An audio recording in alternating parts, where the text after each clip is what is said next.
पिताजी जल्दी चलिए, वरना मैं आज स्कूल में देरी से पहुंचूंगा। मेरी टीचर बहुत गुस्सा करती है। हाँ हाँ बेटा, अभी चलते हैं, बस 2 मिनट रुको। तभी रमेश की पत्नी कमरे से बाहर आती है और रमेश से कहती है, सुनिए जी, आज शाम को आप ऑफिस से जरा जल्दी घर आ जाइएगा। याद है ना, आज आपको मुझे शॉपिंग कराने के लिए लेकर जाना है। अरे भाग्यवान, इस महीने हाथ जरा तंग है। मेरी मानो तो शॉपिंग का विचार कुछ दिनों के लिए अपने दिमाग से निकाल ही दो।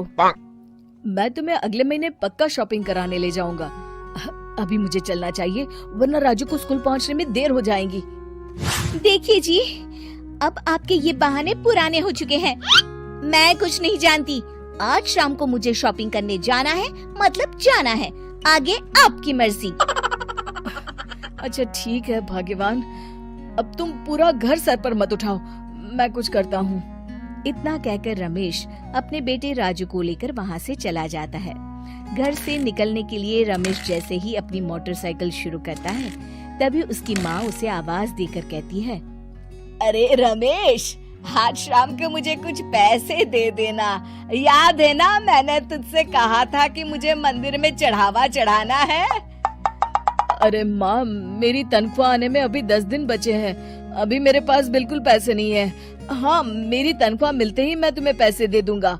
रमेश की माँ चिढ़कर कहती हैं, अरे तेरा दिमाग तो खराब नहीं हो गया?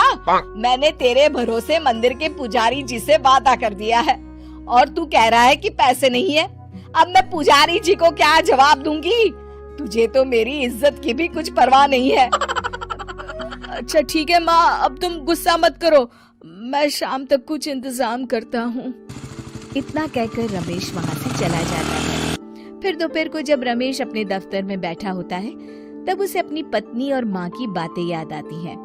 रमेश अपने दफ्तर के एक साथी मोहन से कुछ रुपए उधार मांगता है।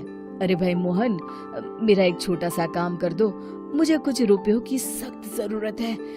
मुझे कुछ दिनों के लिए क्या तुम रुपए उधार दे सकते हो? अरे रमेश भाई, मैं तुम्हें पैसे उधार तो दे सकता हूँ, लेकिन मुझे वक्त पर पैसे लौटा देना। वैसे भी मेरा मानना है कि दोस्ती यारी में कभी पैसों का व्यवहार नहीं करना चाहिए। ये कहावत तो तुमने सुनी ही होगी कि उधार प्रेम की कैंची है।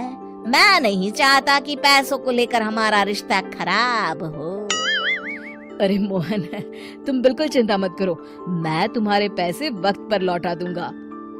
फिर मोहन रमेश को पैसे दे देता है। शाम को घर आकर रमेश कुछ पैसे अपनी माँ को देता है और साथ ही अपनी पत्नी को भी शॉपिंग कराने बाजार लेकर जाता है। रमेश की पत्नी और उसकी माँ का स्वभाव जरूरत से ज्यादा खर्चीला होने के कारण दोनों हमेशा बेवजह पैसे खर्च करती हैं। फिर एक दिन, सुनिए जी, अगले हफ्ते हमने छुट्टियों में कहीं बाहर जाने का प्लान बनाया था। आपने पैसों का इंतजाम कर लिया ना? अरे अभी कहाँ, अभी तो मेरे पास बिल्कुल पैसे नहीं है। हम कभी और चले जाएंगे। देखिए जी, मैंने सभी सहेलियों से कह दिया है कि मैं बाहर घूमने जा रही हूँ। अगर मैं नहीं गई तो सब मुझ पर हंसेंगी। आप कहीं से भी पैसों का इंतजाम कीजिए जी। इतना कहकर रमेश की पत्नी वहाँ से चली जाती है। वहीं दूसरी तरफ रमेश की माँ भी तीर्थ यात्रा जाने की जिद करती है और रमेश से पैसे मांगती है। फिर अगले दिन रमेश एक सेठ से पैसे उधार लेकर अपनी पत्नी और बेटे को घुमाने ले जाता है और अपनी माँ को भी तीर्थ यात्रा पर भेज देता है।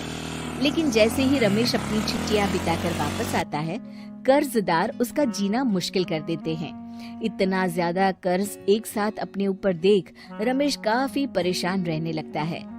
फिर एक दिन राजू की स्कूल की फीस वक्त पर न भर पाने के कारण रमेश को स्कूल में बुलाया जाता है।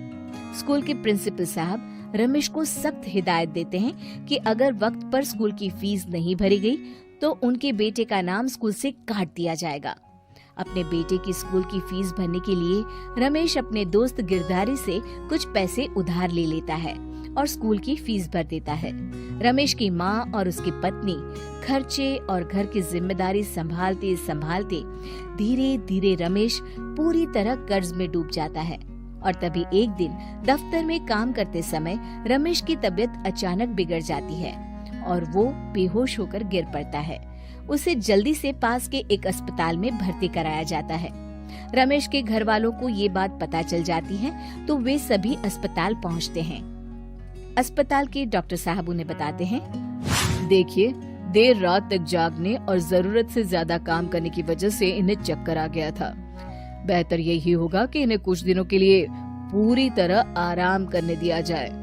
रमेश की हालत देखकर उसके बेटे राजू को बहुत गुस्सा आता है और वो अपनी दादी और माँ से कहता है, माँ, दादी, मैं इतना छोटा हूँ, फिर भी मैं इतना समझता हूँ कि पिताजी दिन रात दफ्तर में काम करके पैसे कमाते हैं। पिताजी अकेला पूरा घर संभालते हैं और आप दोनों अपने फिजूल के खर्चों के लिए उन पर दबाव डालते रहते हैं। आज पिताजी की हालत के जिम्मेदार तो आप दोनों हैं। राजू की समझदारी भरी बातें सुनकर रमेश की माँ और पत्नी को अपनी गलती का एहसास होता है और दोनों की आंखों में आंसू आ जाते हैं। फिर कुछ दिनों के बाद रमेश की तबीयत एकदम अच्छी हो जाती है और वो पहले की तरह अपने काम पर जाने लगता है। रमेश की माँ और पत्नी अब उसे किसी प्रकार की कोई तकलीफ नहीं देते और ना ही उससे किसी चीज की मांग करते हैं। फिर देखते ही देखते रमेश अपने कर्ज के सारे पैसे चुका देता है। उसकी जिंदगी पहले की तरह अच्छी हो जाती है और वो अपने परिवार के साथ खुशी खुशी रहने लगता है। शिक्षा, हमारे रिश्ते एक तराजू की तरह होते हैं जिसकी दोनों ओर जिम्मेदारी और समझदारी का वजन बराबर होना चाहिए।